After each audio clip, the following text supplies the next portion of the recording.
Yeah. I think you'll see, and I think a week or two ago, Rich, you thought maybe we would see a 7 in front of the interest rate before we would see a 5, I think was the Yep. comment. I think that is.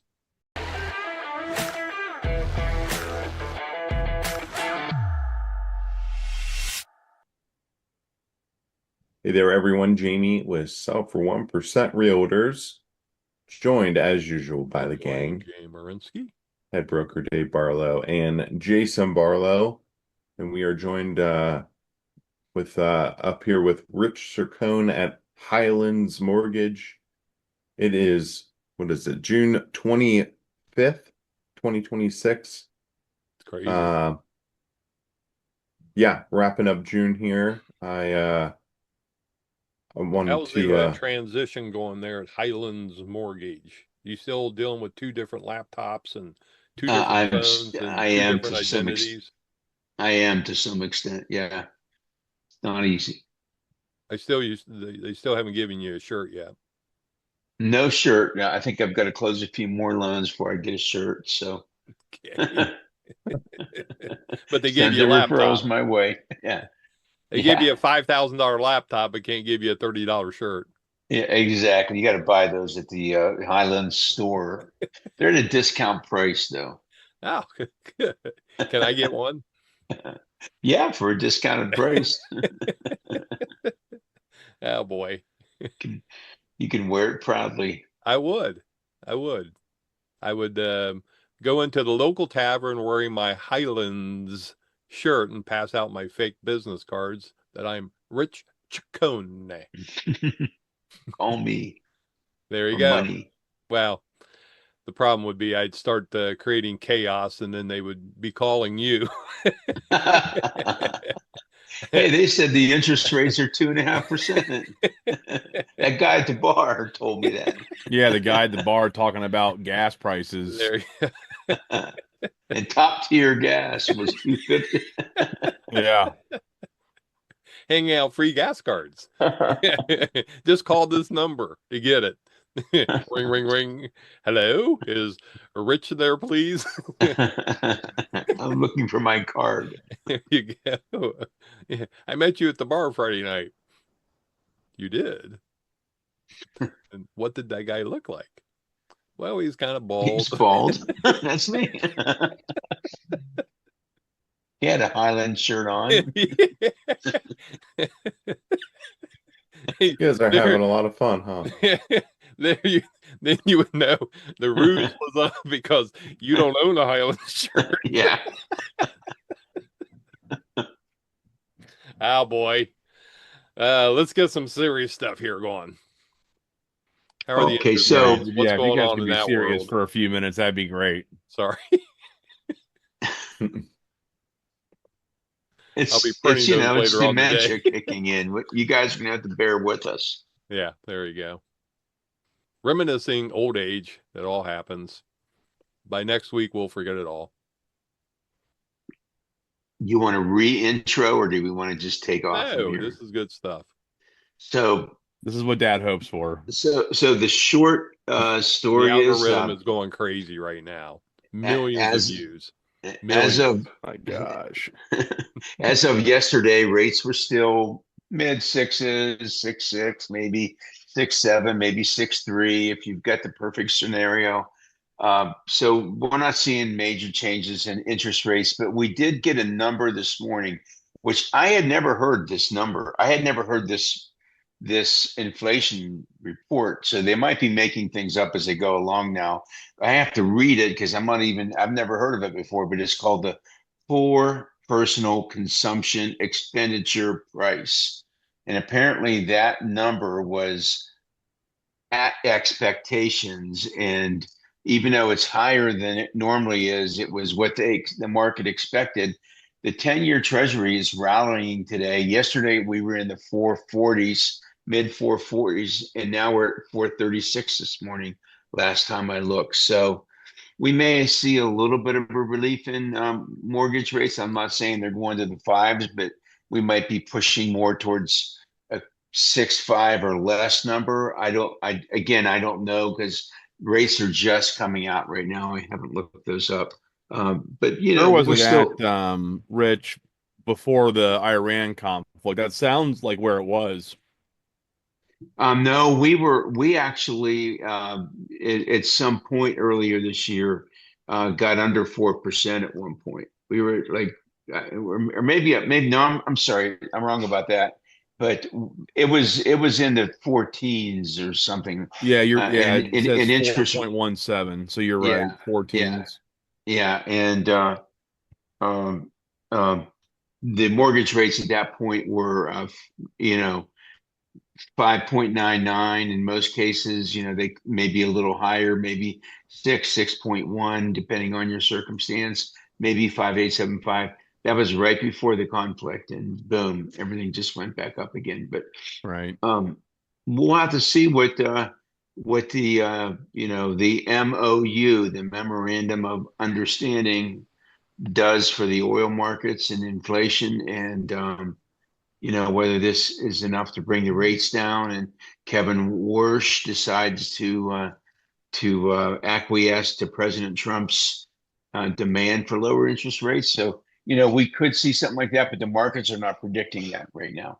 They are not predicting a Fed rate cut this year. So, it's going to be an Well, and interesting as we've time. seen before, when they cut rates, sometimes mortgage rates go up. So, Right. Yep. Yep. Yeah, you never know. It depends what the sentiment is beyond that rate cut or that rate increase, what happens with right. mortgage rates. Yeah. I think you'll see, and I think a week or two ago, Rich, you thought maybe we would see a 7 in front of the interest rate before we would see a 5, I think was the Yep. comment. I think that as this thing gets wrapped up and as we're heading towards those midterms in November, it becomes a little more emphasized that we've got to get this economy on track. Otherwise, it's going to be a bloodbath in November. And so I think you're going to see gas prices back below 3. I think you'll see interest rates back below 6. Inflation will come back down as a result of gas prices. That's the big push right now, is gas is creating inflation. And that was the big complaint, in the previous administration, when you were paying $4.50, $5 a gallon. Uh, People aren't going to put up with that. And so I'm hopeful that's what we're going to see. That's my prediction. So we'll come back here on June 25th as we, You make a lot of predictions. I don't think we track any of them. I track them all. Okay. I'm, I'm correct 98.8% of the time. Uh-huh. Yep. He's got it on a Can you spreadsheet. dispute that? Can anyone imagine working with Dave for 21 years? Do you know how many years of my Why life do you keep have been coming back? lost? Why do you keep coming back? I'm I gonna don't die know. so young. Yeah. Not before your time, though. Like I said, June 25th, I'm making a prediction. We'll see gas below 3 and interest rates below 6. By You, when? I think definitely by the time you get to October 1st, because that's when things are going to be really heating up for the November election, the first Tuesday of November, whatever that date is. And Usually so gas comes down like that for elections. You get all this smoke and mirrors, so you may not be wrong about that one. I think they're going to be But pushing it really hard. They got to get those McDonald prices down. You were talking about that a month they ago. never come down. Once they're up, they don't come down. Well, I don't know about that. I mean, they still have their dollar menu was invented. I mean, that was like the greatest thing ever. There is no dollar menu now. Now it's buy two for three. Well, and then you may see the dollar menu come back. Okay. The hamburger could be a little smaller, be like a White Castle size, but Yeah. Yeah. It's like the Doritos that the half the yeah, bag is air and it's $8 for a that's my complaint. Like they say, oh, family size, party size, and they're like normal size bags. and not for the normal size family anymore. It's crazy. Although Whatever. I did take a picture of a bag of Doritos the other day. It was, I think, a couple Sundays ago. I had those for $4.69, so it was on special. Jack wanted after the batting cage last night. Jackson, my son, wanted Taco Bell. He got Ooh, two taco supremes, $6. yeah. Well, You used to be Terrible. able to get a personal pizza, a cookie, and Yeah. a drink for Back in my day, it was $5. like And now 89 that gets cents. me a bag of Doritos. well, you got a whole meal for that. You got a whole meal for that, Jerry. I remember Yeah. the 5 for $5 at Wendy's, and now it gets me a bag of Doritos. Barely. That will kill you with all the ingredients that are in it. Well, and it's all part of, the inflation stuff. And I think, that's where things kind of went left to center for the previous administration was that a big segment, and I don't even know what the segment is. Is it 20% of the population is on some sort of, and this is an old term, food stamps, government assistance, I have no idea, but like you can say it was the previous administration, but in all honesty, this goes back to like COVID. You can't print $9 trillion and not have inflation happen.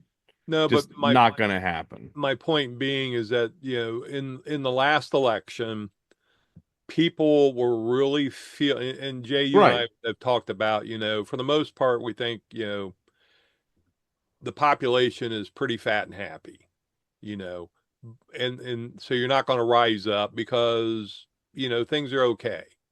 But when you have Doritos going to $7, $8, for a bag, like you said, it's half full, but my government check is not increasing by the same amount.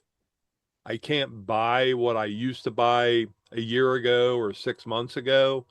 That's where I think the real pressure happened. And so that's why I think that, there's going to be a very concentrated effort over the next, 3, 4, 5 months. I mean, here we are, June 25th. It's crazy. No, It was I just, agree with what you're it was saying on that. January 1st, like a week ago, wasn't it? I mean, Yeah. that's how fast this year has flown by for me. We're halfway through the year. Well, the older So, you get, that tends to happen. So I'm sure time just flies for you and Rich. Feels like a day and a half, and it's June 30th. yeah, yeah. I won't get into the TikTok I saw about it, but basically it was like as you get older, But let me get into it. the daily things you don't even think about. And that's why time goes faster. So, it's talking about you got like one of the things I just saw, Rich, start brushing your teeth with your left hand because it makes your brain work differently Did he than freeze for just do. everybody else? Well, everybody's right-handed, so Yeah, I you didn't, Dave, you froze up and we didn't hear you. oh, oh boy, here we go again. Here we go You're again. all frozen. Oh Oh, boy. it's sinking back up. Am I coming back in? I think you were saying that brush your teeth with your left hand, just Yeah, so that if you ever can't use your right hand, you'll be able to still brush your teeth. That applies to something else when you go to the bathroom too, by the way. you generate new neuron pathways in your brain if you switch hands. And so if you've been brushing your teeth with your right hand, you just do it automatically. It's muscle memory. Jay and Jamie, you guys know about that with sports. Try brushing your teeth with your left hand. I use both hands when I brush my teeth. It's a mess. You No, you can't do it. I use both And the reason you hands. can't do it is because you're used to obviously with your right hand, but now you'll sit there and you think about it, and it's supposed to open up new neuron pathways in your brain and makes your brain more flexible. So I there's your think I'm little going to go nugget do for the that as day. soon as Yeah, we hang up. I think you guys need to do that and get toothpaste all over everything. Work That's on the your problem. Yeah, yeah, neuroplasticity. Yeah, yeah. I brush my teeth in the shower, which by the way, that's the real move is brush your Oh teeth in the boy. shower. Yeah, And that I'm With your usually left late. hand or right? So I got like one arm up with water, brush, switch, brush. So I'm using both hands all the time brushing. Well, that's why So your I'm just brain is normally so, making my brain more elastic and yeah, plastic. yeah. That's why you're so fleet of foot. Yep. Yep. All right. You got Anywho, to quit watching this pseudoscience on I think TikTok. that the It's a real problem for the elder generation that they believe everything on the internet. well, as soon as they throw up the little sign that I am a neuroscientist, well, then I'm in. Yep. Yep. And that's a perfect segue. I'm a real estate professional. There he is. And we got 5,438 homes active and coming soon on the MLS. So the inventory continues to climb. We have, again, more pending home sales this week than we've had. I mean, by a substantial amount compared to the last 2 years, 3 years. We've never had more pending home sales, more homes in contract than we have right now in the Central Ohio market. And showings are still trailing the last 2 years.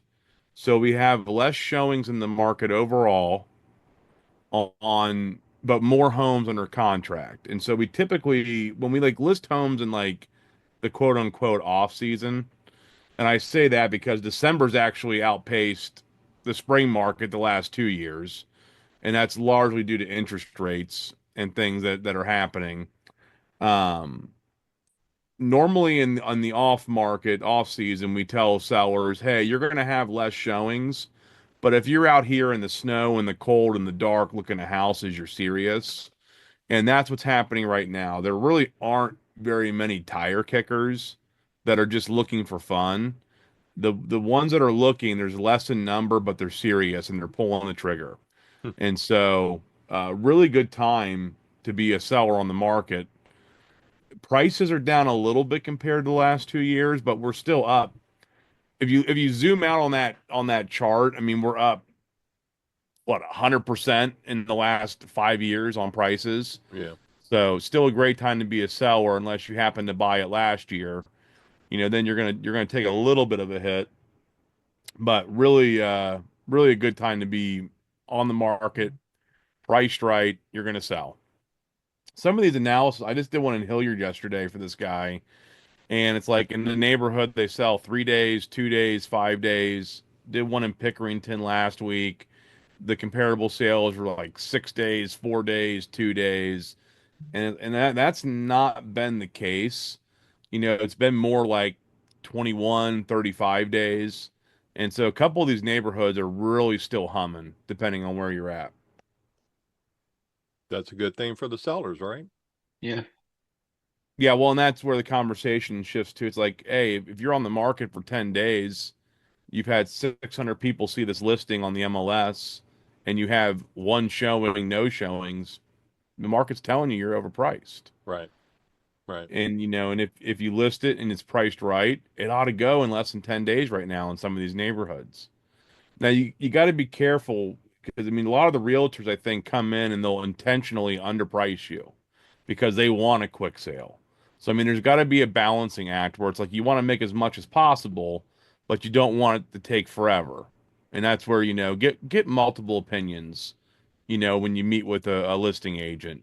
Don't just meet one person and sign up. Interview two, three of them and compare everybody.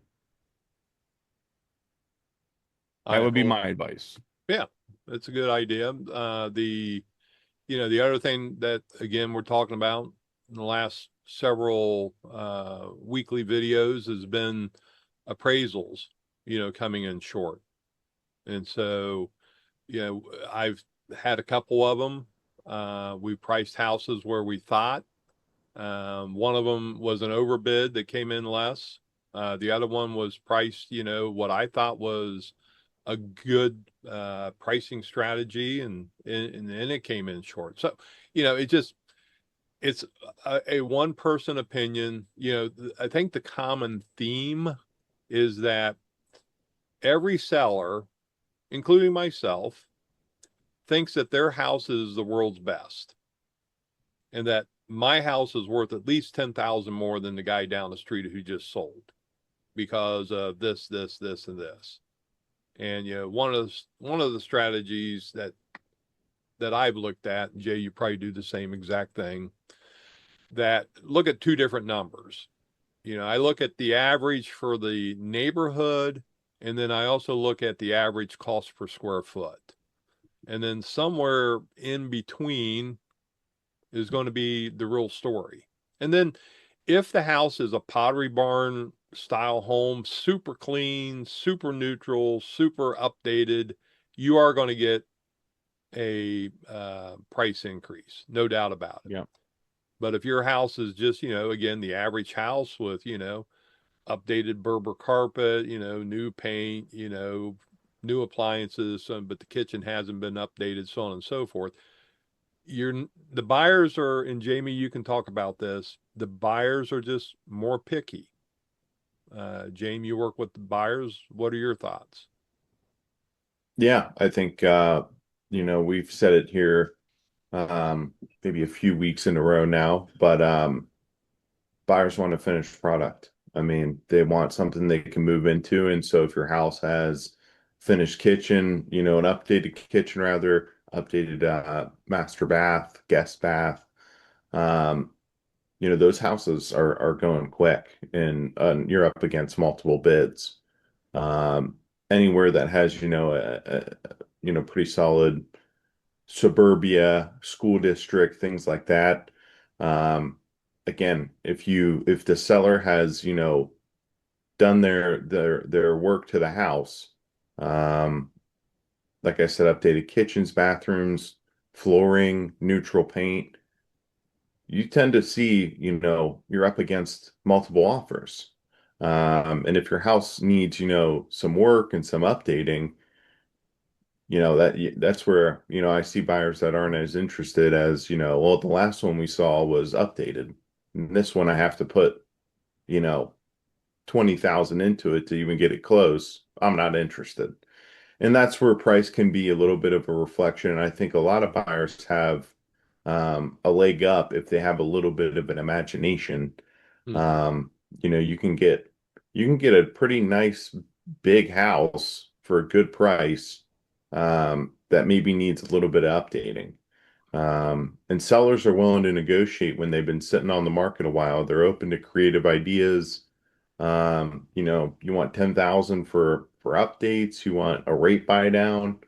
I think it's a good time to be a buyer if you're in a good position to be a buyer. But yes, they are a little more picky, want the open concept, a bunch of space, and everything updated. So, um, if you're a buyer that's willing to be creative, I think you can probably get some pretty good sweat equity in some of these neighborhoods as well.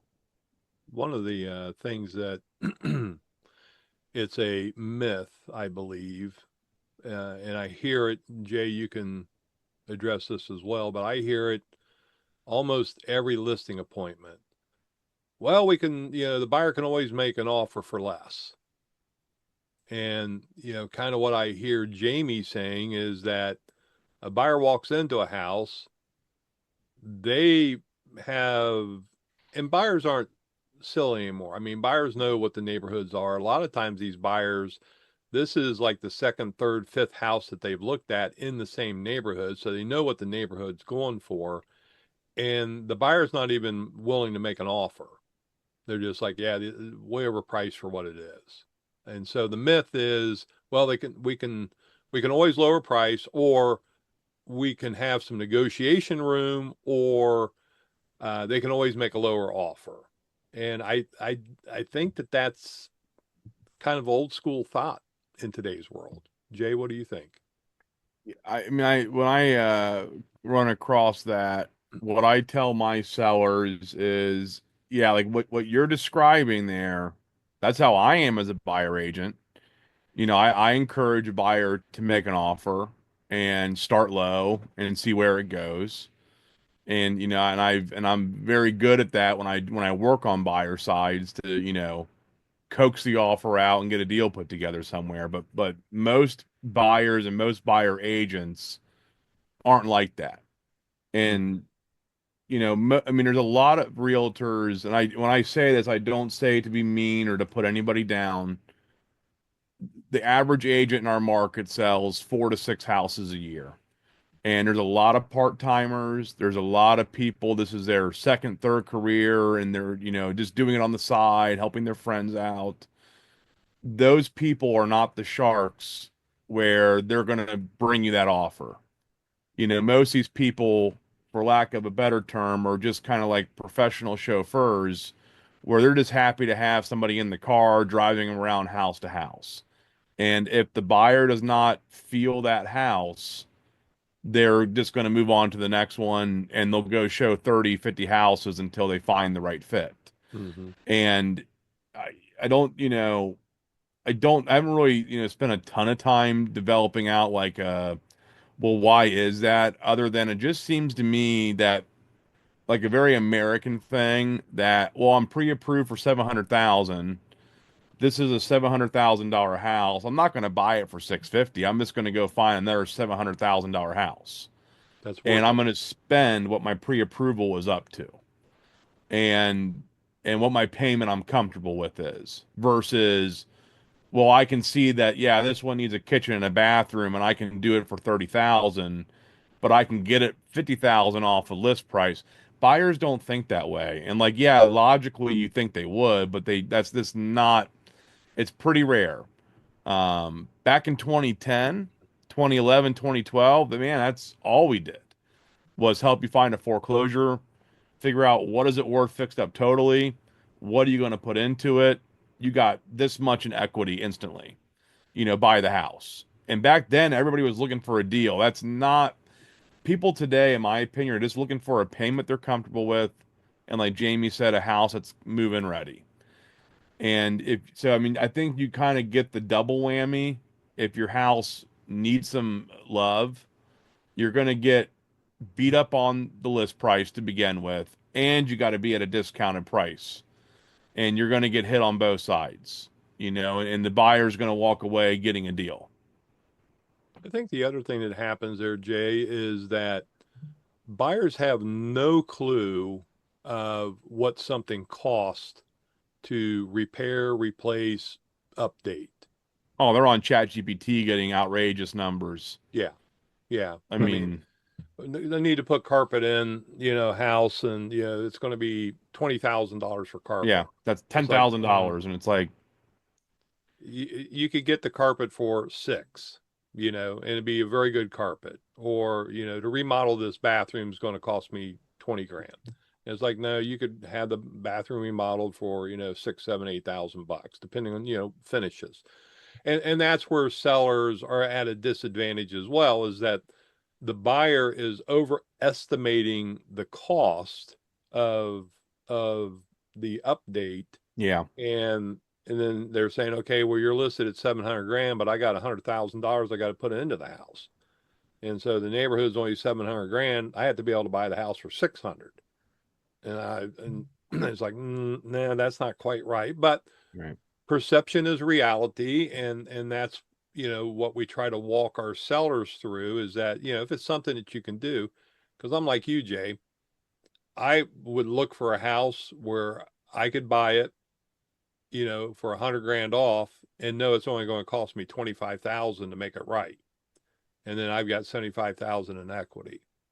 But a lot of stuff, I can do myself. And, that's always the biggest cost is labor, to getting, things updated, upgraded, and the know-how, right, you know, because buyers are walking into these houses that the seller has done some of the updates and upgrades themselves, and it looks like it. And it's like, they're not interested, So it's an interesting market. I think buyers are more picky. Sellers, as usual, think their house is worth 100,000 more than what it is in reality. And part of what we do is we do the walkthrough. We tell you where to focus, what to do, how to do it, where to spend your money to get the most bang for your buck, and then give you a good, honest price assessment, and then we go from there.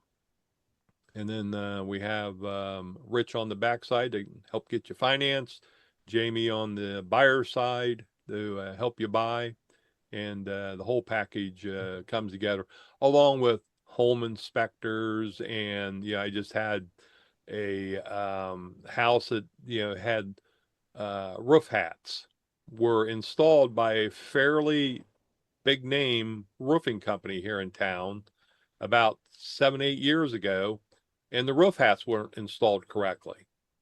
And then the company don't want to stand behind it. So we work with another company called Muth, Muth Roofing. Muth went over the next day that my clients called and say, "Hey, we're working with Dave Barlow." He had a crew over there pretty much the next day. They replaced the roof hats, per the home inspection, and everybody's happy. And so we have a whole list of vendors, is the point, from roofing to windows to carpet to remodel, whatever you need. These guys have all been vetted. A lot of them have done work at my home, Jay's home, Jamie's home. And these guys are damn good at what they do, and they're reasonably priced. And so, anyways, I do all my own work. I don't hire any outsiders. I'm on YouTube. I'm the repairman around here. The people that I like to use are, and the people how you get on my vendor list is that I call you out to a job and you say, no, you don't need to do anything with this. Like when I say it, we just had a basement guy went out to one that, there's water, you can see the water stains in the block walls, and he comes out and he's like, no, you just need to keep your gutters clean. I see this all the time with lawn sprinklers. He could have sold them a $10,000 waterproofing system, and he didn't do that. He was honest. yep. And so, I mean, those are the people, that's how you get on my vendor list. So people that I'm sending to my clients are people that have turned down free money. Because if I now know that you're not going to BS somebody and try and take advantage of them. Um, I could go on about that, but we'll have to just let Jamie do the wrap up here with the like and subscribe.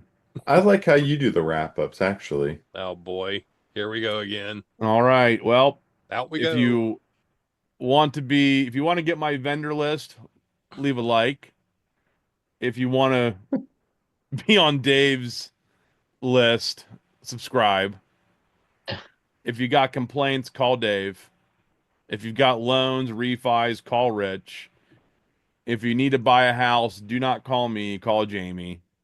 But if you need to list and sell and you want it done quickly with a better looking, more hair version of dad, give me a call. Numbers are below. Leave a comment. We'll make sure that we get to them. I know that Rich reads every single comment and then calls me complaining, why did that person say this? So leave a comment. We'll see you guys next week. Thanks for watching or listening. I had a client say, hey, I heard your podcast. I didn't Ooh, know that Dave was doing that. So apparently we're I told you that on the 2 weeks audio ago. waves on pirateradio.com. So that's cool. Yeah, And we're podcasting. we'll catch you guys next week for a 4th of July update before the big holiday weekend. Have a great rest of June, guys. We'll see you in July. All right.